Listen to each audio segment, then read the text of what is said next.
Donc on peut poser des questions du tout, hein, pas de problème. Et on va parler d'un texte. On continue le texte. On avait, le semaine précédent, on avait commencé. Donc on va commencer un petit peu, on va continuer. Et tous les textes de Rabbi Jacob qui viennent l'un après l'autre, on les fera.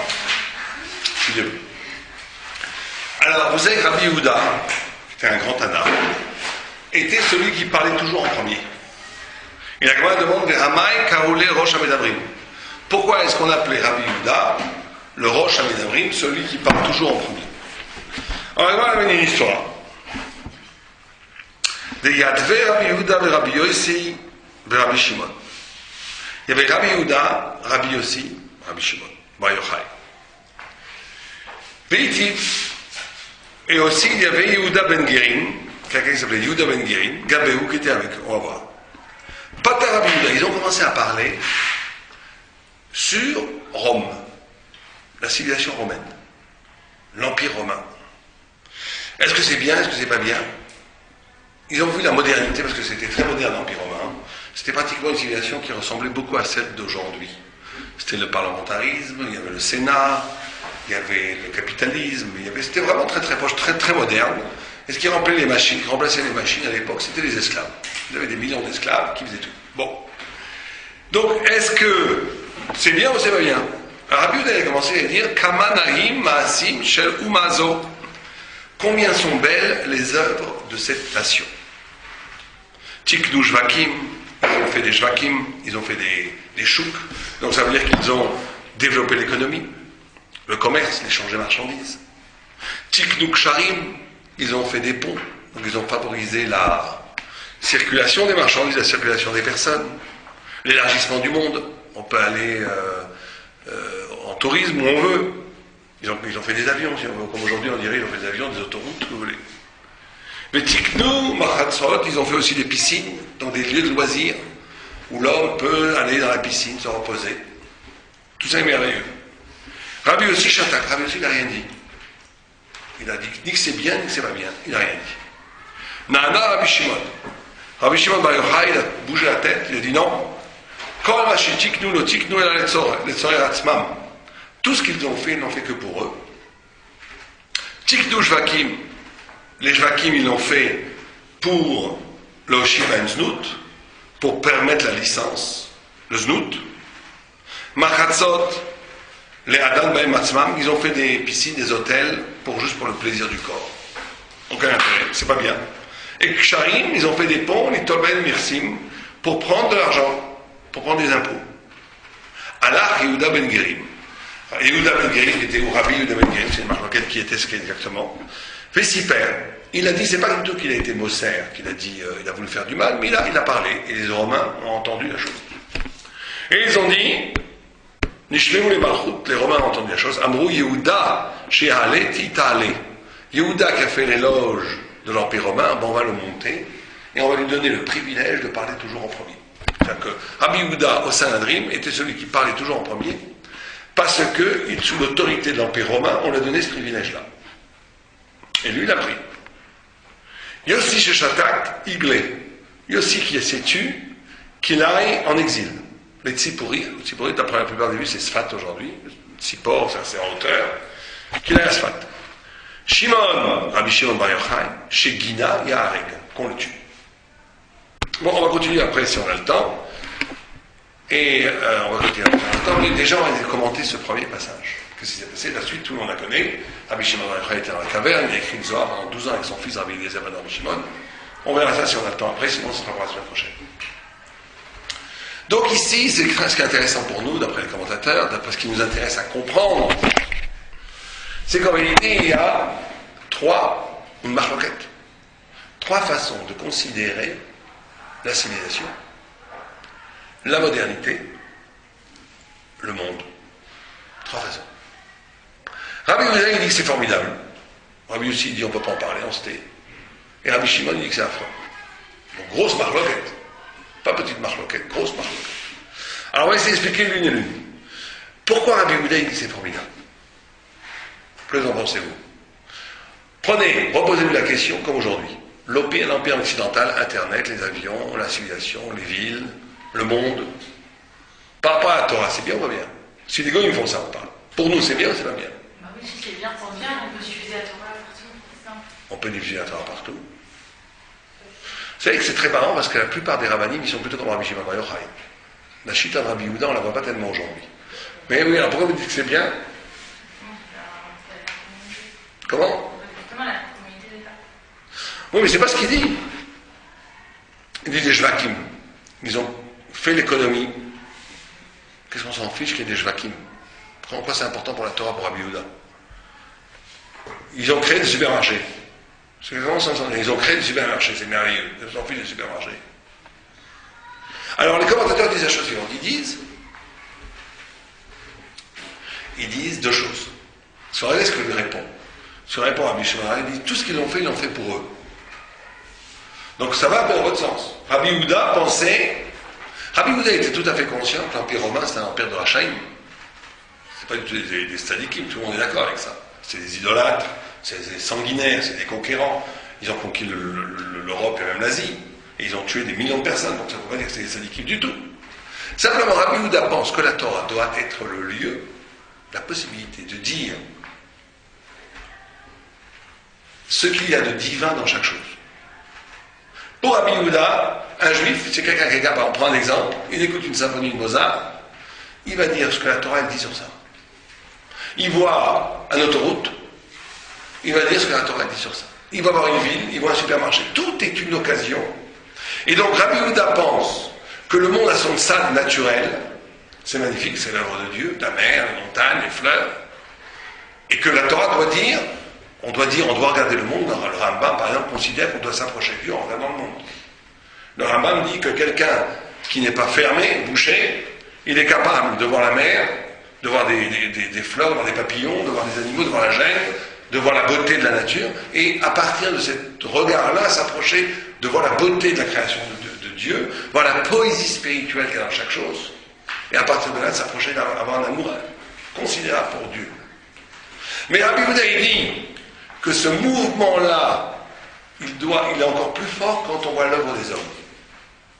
C'est-à-dire qu'on doit être capable, chaque homme, c'est ça qui différencie l'homme de l'animal, c'est que l'homme, il n'accepte pas le monde tel qu'il est, il fabrique un métamonde sur le monde, il crée un autre monde sur le monde, c'est ça la ville. C'est quoi une ville? C'est qu'on n'est pas... C'est quoi une ville? Si on réfléchit un tout petit peu, c'est quoi une ville? Les animaux, ils n'ont pas créé de ville. Ils ont dit leur habitacle, c'est la nature. Une ville, un village, c'est dire, la nature comme habitacle, c'est pas mal, mais il y a mieux, et on va créer un habitacle mieux que la nature pour habiter.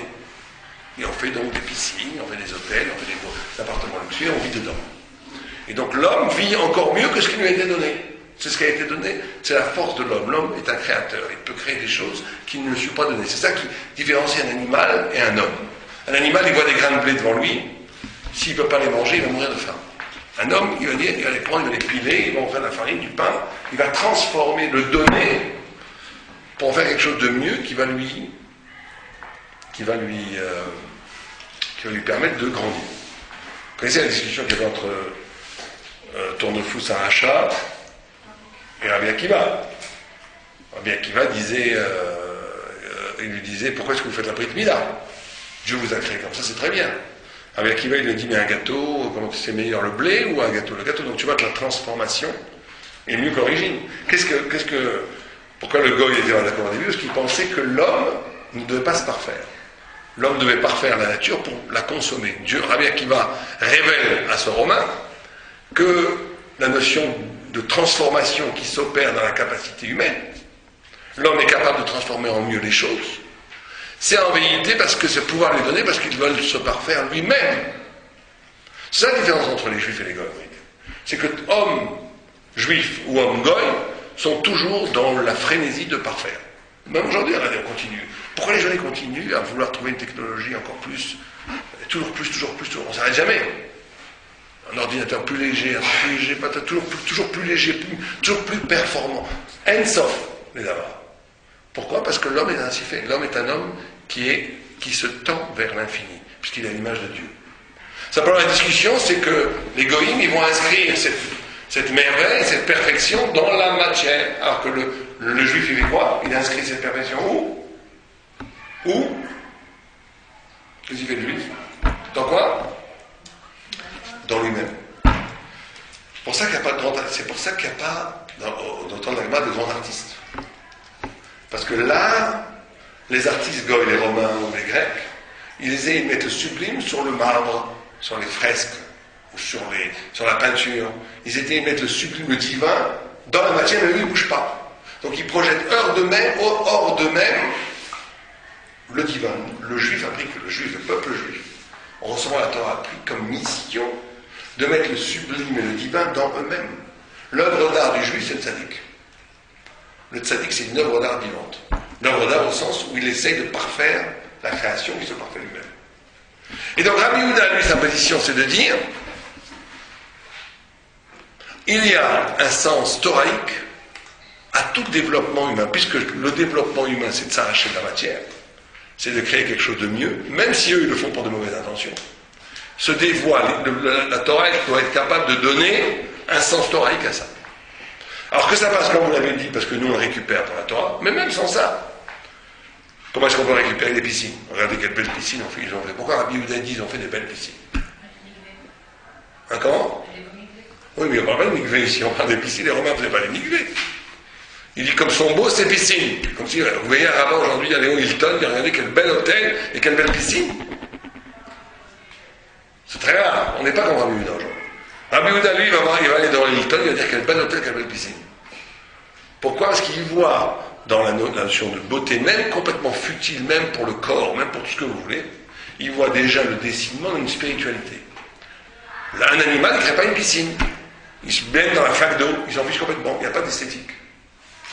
Le Maharal de Prague va même plus loin, il dit, vous savez pourquoi est-ce qu'il faut rajouter un tiers? Vous savez que quand vous avez une mitzvah qui se présente, pour la beauté de la mitzvah, ce qu'on appelle Hidur Mitzvah, vous rajoutez un tiers de l'argent. Par exemple, vous avez une mitzvah qui vaut un loulav normal sur le marché, il vaut 300 shekels, et bien en fait, il faut rajouter 100 shekels, acheter 400 shekels pour avoir un bout. Il dit, cette notion de tiers, de rajouter un tiers, c'est parce qu'il y a 3 niveaux dans l'homme, on a souvent parlé des shamas, l'âme, qui correspond à la pensée, le roi, la parole, nefesh, à l'énergie vitale du corps, du maasé, vous avez neshama, qui est la spiritualité absolue, qui est l'âme, qui est la pensée, le roi, qui est la spiritualité intermédiaire, qui est la parole, et il y a le maasé, l'acte qui se prend source dans ce qu'on appelle le nefesh, c'est la spiritualité première qui fait qu'il y a vie. Or il dit le shlish, le tiers, c'est par rapport à la neshama. Ce qui est beau, la beauté, c'est par rapport à la neshama. C'est ce qui différencie un homme, c'est la capacité d'admirer la beauté. Simplement, après, où est la beauté? C'est un problème. Après ça, on pourrait tout en parler, qu'est-ce que c'est l'esthétique juive par rapport à l'esthétique goy, on pourrait faire qu'un cours sur ça. Mais cette capacité de s'émerveiller, c'est par réalité l'âme qui s'émerveille, pas le corps. Le corps, il s'en fiche de consommer, il ne peut pas s'émerveiller. Et donc, Rabbi Yehuda, il dit, ce travail, on doit le faire partout. Ce travail d'émerveillement, et surtout cette capacité de dire la parole thoraïque qui vibre dans chaque acte humain. Quand le goy crée un bel hôtel pour faire une piscine, lui, il ne comprend pas ce qu'il fait. Mais nous, on peut comprendre ce qu'il fait. Il ne se rend pas compte qu'il a mis de la beauté, lui, il fait ça pour gagner de l'argent au bras des pâquerettes, ou bien pour aller juste se reposer, ou juste pour jouir immédiatement d'un inconfort. Le juif est capable de voir ça, il dit, regardez comment sont belles les œuvres de cette nation. Ils ont été capables de créer un espace qui rend l'âme heureuse, la beauté. Ça, c'est que le juif qui peut faire ça. Être capable de traduire spirituellement même l'œuvre la plus basse humaine. Ça, c'est Rabbi Yehuda. Ce qui est intéressant, c'est que Rabbi Yehuda, quand il fait ça, il atteint la hauteur sociale, la grandeur sociale. Il devient premier parleur. C'est-à-dire que ça nous enseigne que celui qui est capable de traduire thoraïquement le monde est promu à un avenir plein de gloire. C'est comme ça. Il faut savoir le faire. Il faut le faire. Peut-être que ça dépend des gens. On va voir la deuxième chita. Ça dépend quel neshama on est, dans quel genre de type de personne on est. Si on est Rabbi Shimon Ben Yochai, on ne va pas faire Rabbi Yehuda. Si elle dit interdit que les rabbins, on va dire activité. Maintenant, nous, on va dire, on devra dire interpréter bien la télé, on a le droit, ou non, parce qu'on sait que les rabbins, ils sont interdits de bien interpréter. Non, ils ne sont pas interdits. Non, on sait que leur possible bien d'avoir, ils vont parce qu'aujourd'hui, on a peur. On a raison d'avoir peur, parce qu'il y a eu tellement de chutes. On a peur que la gars, attends, elle est belle, celle-là, il va entrer comme cette année, il va finir en boîte de nuit. Donc on dit non. Ouais, donc on ne fait pas la peine. Autant rester séparés. Parce que la piscine exemple que tu as donnée, bah aussi, ça peut, je sais pas, il y a... tout à fait. Il faut bien Mais là, la Gemara ne parle jamais au stade pédagogique. On parle de personnes fortes, où il n'y a pas cette scène. C'est une vraie marloquette. Rabbi Yehuda, il ne va pas être tenté d'aller en boîte de nuit quand il va voir le bel hôtel. Il n'y a même pas une avamina. Il va même pas. Lui, il va voir le bel hôtel, la belle piscine. Il va voir là-dedans un trait de l'éclat divin, une sorte de reflet du Olam Haba. Il va voir dans le monde d'ici, dans l'Olam Haba. Alors que Rabbi Shimon dit non, tu vois le Guéhinom là. C'est une vraie marloquette. Non, ces choses-là pédagogiques, qu'est-ce qu'il faut? Par exemple, il y a une halakha, quand un homme voit une belle femme, il doit faire une bracha. Personne ne fait ça aujourd'hui, parce qu'on n'est pas au niveau, mais c'est une chute. C'est une chute. Si on était capable, on devrait pouvoir le faire, on devrait le faire. Parce que, ça veut dire qu'on a amené la Torah à une sorte de petit moralisme peureux.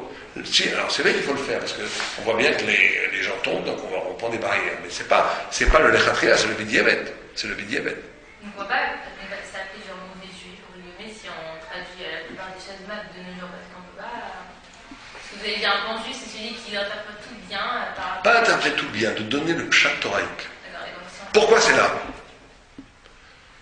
Pourquoi c'est là? Même le mal, il a un sens. Même le mal, il a un sens. Pourquoi c'est là? Il y a 70 façons d'interpréter la Torah par rapport aux 70 peuples. Chaque peuple, c'est en même temps une dégradation de ce qu'un homme doit être par rapport. Dans l'histoire, c'est toujours comme ça. Les nations, elles détruisent l'image de l'homme. Il n'y a que la Torah qui permet à l'homme d'être homme.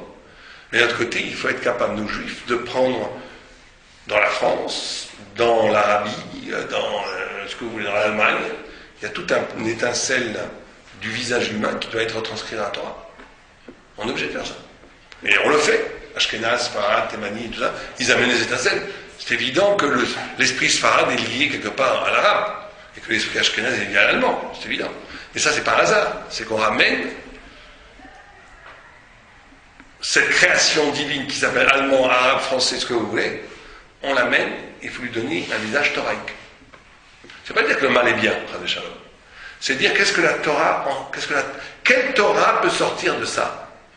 Quelle est la lettre de la Torah qui a créé ça? Le monde a été créé à partir de la Torah. Donc il n'y a pas une chose qui n'est pas créée à partir de la Torah. Donc il n'y a pas une chose, donc il n'y a pas un écho spirituel derrière qui est le sens profond de la chose. Mais c'est la voie la plus dure. Pour ça qu'Rabbi Yehuda, c'est peut-être pas aujourd'hui notre anaga à nous. Mais il faut savoir que celui qui est capable de faire ça hérite des deux mondes. Hérite du Olam Haba et du Olam Hazé.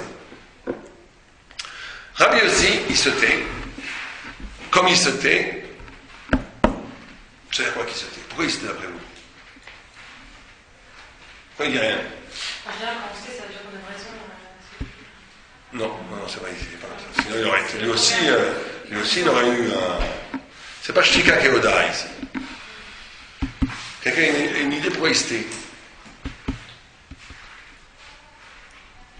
Ce qui est entre les deux. Alors ça veut dire quoi être entre les deux?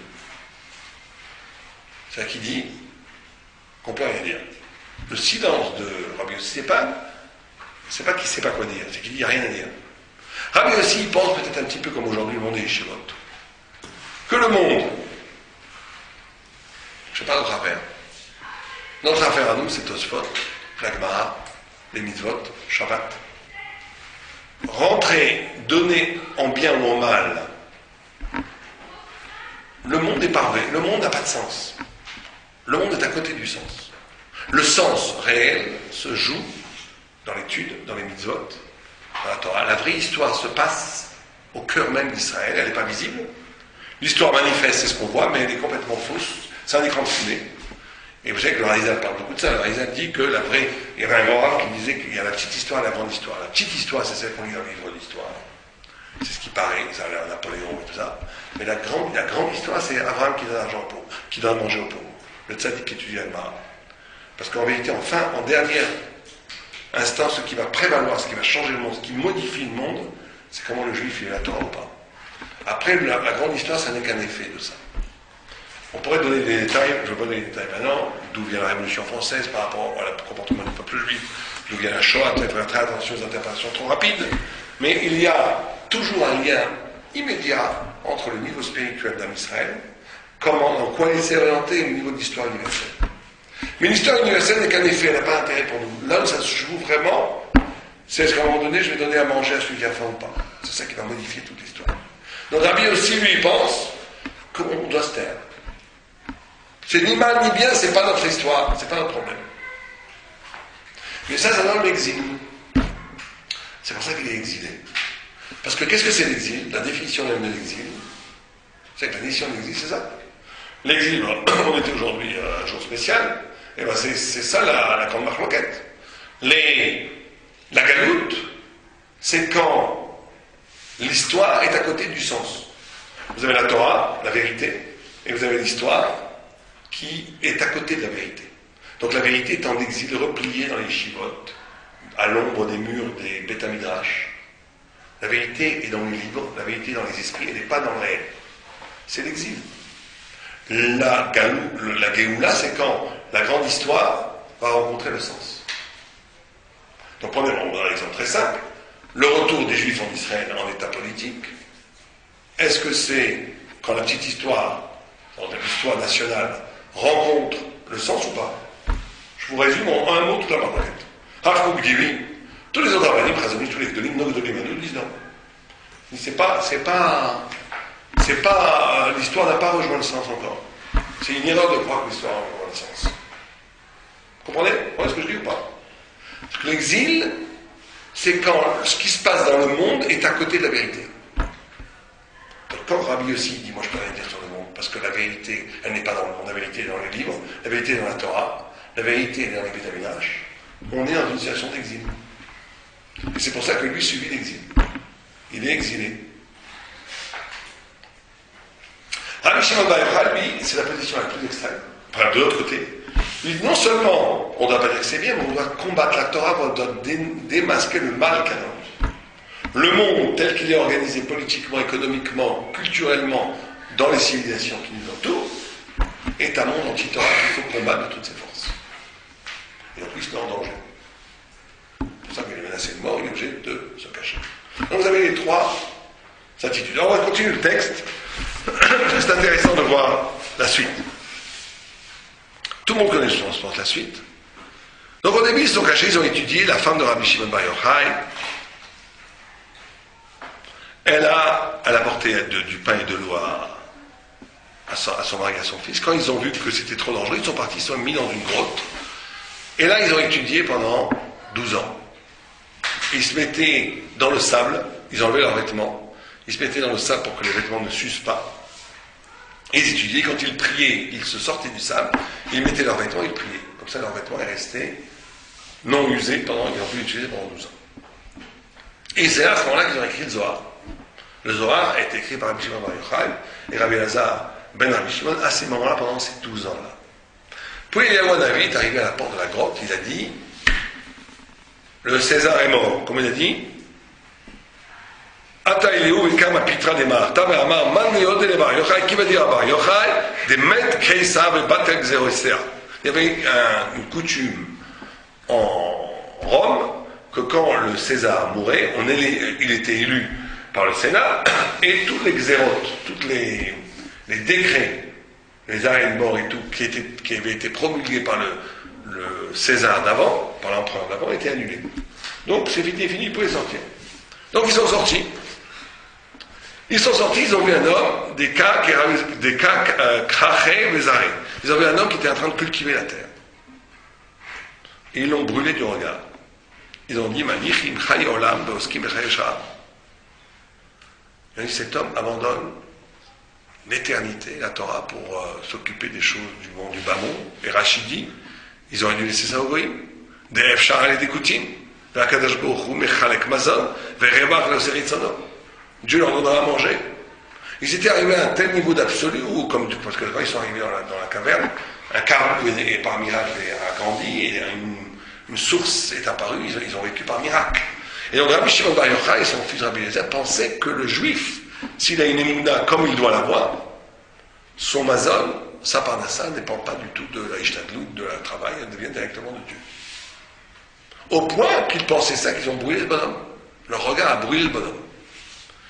Et comme chez Notimenaïm, il y a un israf. Dès qu'il regardait quelqu'un, il le brûlait. Il y a Tzabat Kol, une voix céleste est sortie du ciel.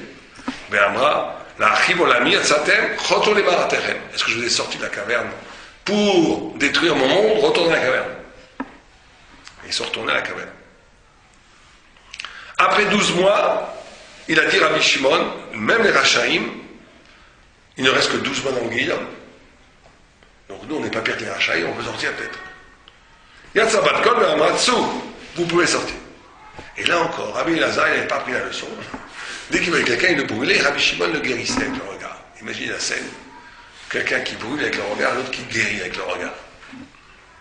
Jusqu'à un moment donné, il y a une sorte de paysan qui est sorti avec, une sorte de vieux paysan, avec 2 myrtes, 2 feuilles de myrte.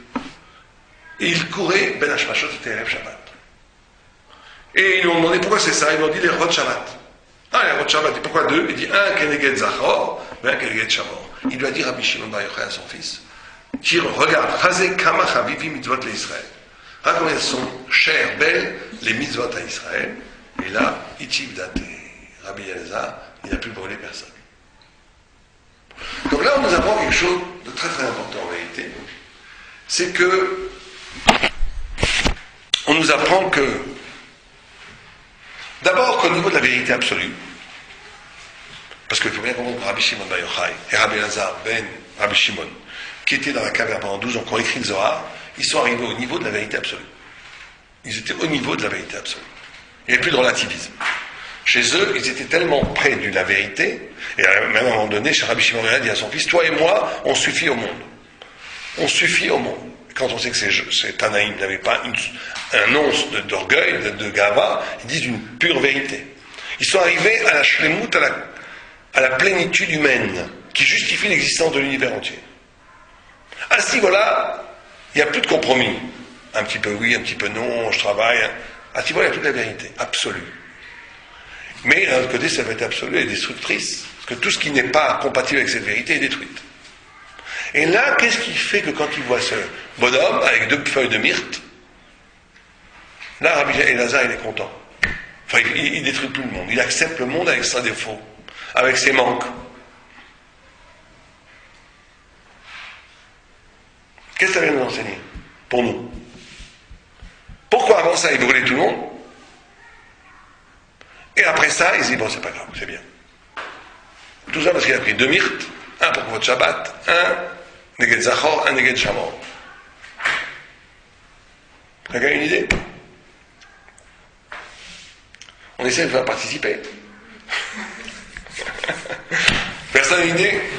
Non? Qu'est-ce qui a changé? C'était pas un tzaddik, ce laboureur, avec ses 2 feuilles. Il a juste fait quelque chose de joli, il a pris 2 feuilles de myrte. D'accord? Et alors? Par rapport à la vérité absolue, c'est pas suffisant. Le premier qu'ils ont brûlé aussi, ce Mistama, c'était pas un méchant. C'était aussi quelqu'un qui devait faire des mitzvot. Alors là, c'est un grand enseignement. L'enseignement qui nous est donné ici, c'est qu'il y a une façon de récupérer la déficience de l'absolu. Personne, à moins qu'il y ait des tzaddik nistar, personne n'est absolument tzaddik. Tout le monde a des défauts, tout le monde a des problèmes, tout le monde doit se parfaire, tout le monde doit devenir un tzaddik. À part les tzaddik bourrés. Comment tu pallies ça? Il y a 2 systèmes. Un système, c'est que tu travailles pour devenir meilleur, c'est sûr. Mais, à la limite, ça ne suffit pas. La chavivut des mitzvot, en d'autres termes, le fait d'aimer la Torah, d'aimer l'infini, d'aimer l'absolu, d'aimer Dieu, d'aimer la grandeur et d'aspirer à cette grandeur, même si tu es plein de défauts, ça fait que tu es shayach à cette grandeur. Et ça justifie l'existence. C'est que le grand problème quand on fait une avéra, ou quand on a des défauts, c'est pas tellement l'avéra et les défauts. Le grand problème et la grande faute, c'est de se définir avec ses défauts. Quelqu'un qui dira, par exemple, moi je suis coléreux, je suis comme ça, et puis c'est tout, que vous voulez de moi, je suis né comme ça. Il n'y a pas pire apicorus que ça. C'est de l'apicorus, c'est de l'hérésie. Quelqu'un qui dit, moi je suis radin, je peux pas donner mon argent, je suis né comme ça. Il faut m'accepter comme je suis. Quelqu'un qui dirait un défaut, et que ce défaut-là serait une partie inhérente de son être, ça serait une kfira, une kamo. Ça serait quelque chose de terrible. Parce que l'homme, en soi, il est infini, il est immortel, il est grand, le juif surtout, il a une âme qui participe de la Torah. L'âme du juif, c'est une lettre de la Torah. La lettre, elle est parfaite. La Torah, elle est parfaite. L'homme en soi est parfait. Simplement, la chute, tout le monde connaît l'histoire, la faute d'Adam, la chute, le fait de la faute, toutes les extériorités, fait qu'on fait des fautes. Faire des fautes, tout le monde fait des fautes. Mais se définir à partir de la faute, ou se définir à partir des mauvaises qualités qui sont devenues inhérentes à notre être, il faut dire c'est pas inhérent à mon être. Je suis tellement habitué à me conduire comme ça, mais c'est une superficité, c'est pas moi, c'est superficiel. Et l'essence même de la tchouva, c'est ça. L'essence même de la tchouva, c'est de considérer que le mal, c'est pas moi. C'est pas ma vraie définition. Mais quand je me définis à partir du mal, ça c'est fini. Et ça, ce qui s'est passé ici, c'est que cet homme-là, il avait beau être un laboureur, un ignare qui n'avait rien fait, il aimait les mitzvot. Ça veut dire qu'il allait, l'espoir, son amour, son espoir, c'était la grandeur. C'est bon, on définit les hommes et les femmes en deux grands camps. Des gens qui sont contentés par ce qu'il y a. C'est ce que dit le Rav Simon Elisab. Il dit, ce qui différencie le rachat du tzaddik, c'est l'imagination. Il y a les gens, ils ont que ce qu'ils ont, ils ne seront jamais autre chose que ce qu'ils sont. Ils sont définis par leur famille, par la culture qu'ils ont reçue, et c'est tout, ils sont contentés de ça, il n'y a rien d'autre. Il dit ça, c'est le plus grand crime contre l'image du Tzaddik que Dieu a créé. Il faut toujours espérer devenir grand, de devenir tzaddik, de se rapprocher de Dieu, de se débarrasser de ses clipotes, de ses défauts, de ses avérotes. Il faut toujours espérer grandir. Tant que j'espère grandir, tant que je suis lié à l'amour des mitzvot, à la grandeur des mitzvot,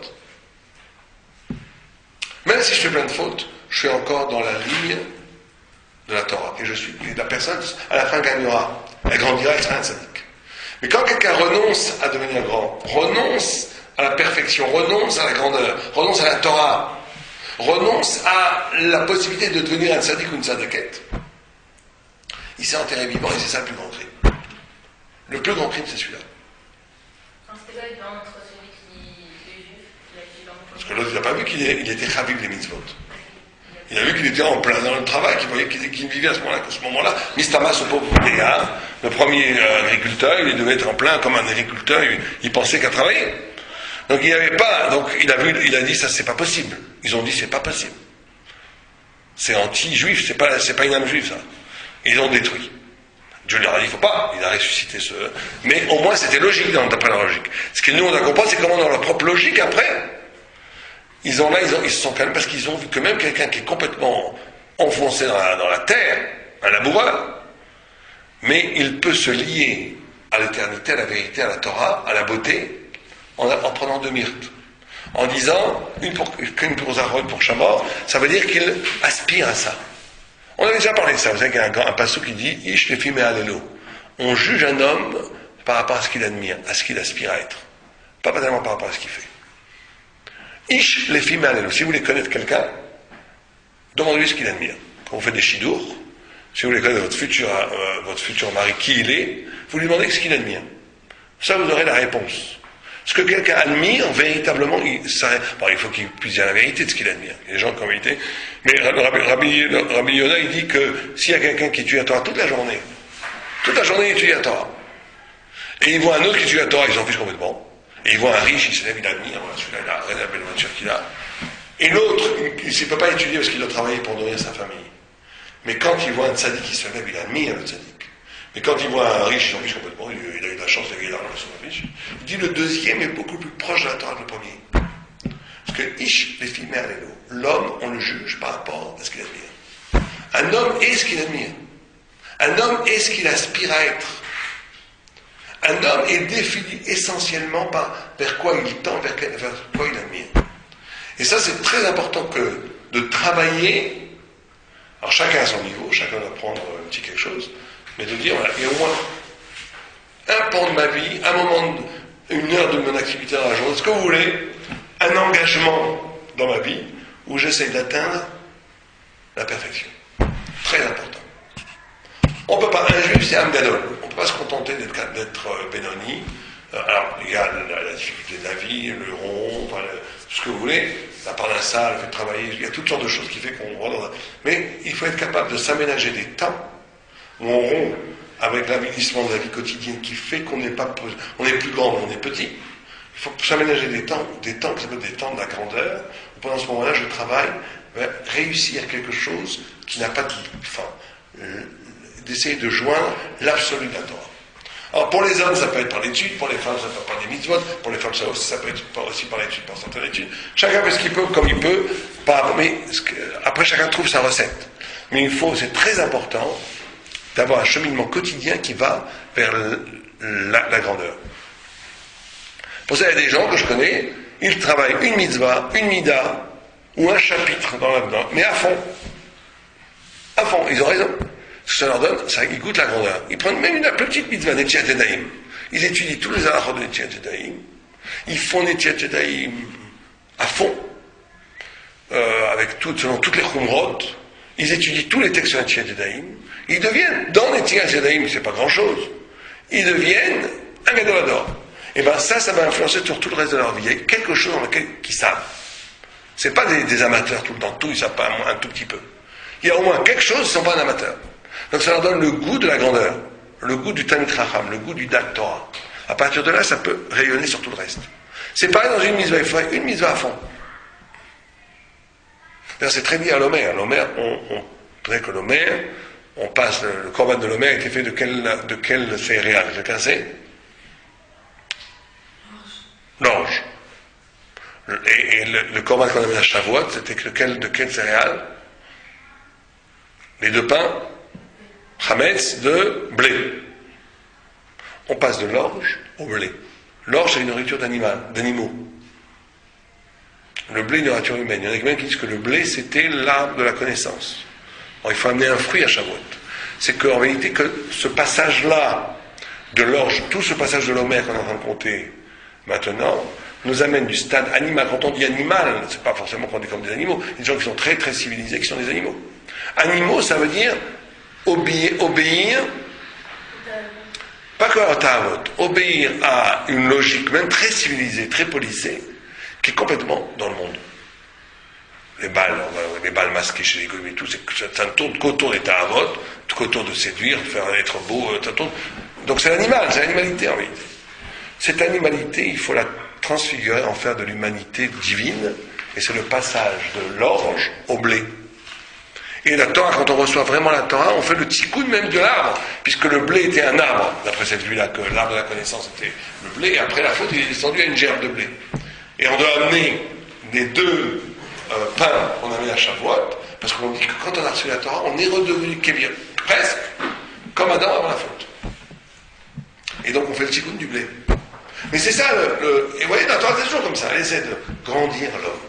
Alors que ça soit les 7 semaines, que ça soit des périodes entre Elul jusqu'à Yom Kippour. Vous voyez que tout le temps, la Torah, elle aménage des temps où elle va élever l'homme, le purifier, le grandir, etc., etc.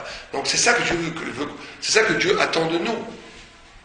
Dieu, il n'attend pas tellement qu'on réussisse. Bien sûr, il attend qu'on réussisse, mais il attend surtout qu'on veuille réussir. Si quelqu'un ne veut pas réussir, c'est fini. Alors il vit parce que Olam Kiminago Rodorek. Comme dit Agma, oi, malheur à celui qui vit parce que par le srout que le monde, il faut pas avoir des miracles. Que si le tzaddik vivrait, le rachat mourrait, automatiquement, il y a un plus libre arbitre. Donc il y a des rachats qui vivent parce qu'il faut bien laisser un écran de fumée, de faire croire que les choses sont pas si simples. Mais Agma dit, les michechai, les filles Olamo Kiminago Noek. Il faut vivre parce que la vie a un sens. Et la vie n'a un sens que si je tends à la perfection. Donc ça, c'est l'enseignement non seulement de ce texte, mais aussi de la phrase. Est-ce qu'il y a des questions? Pas de questions? Comme tout, à la semaine prochaine, c'est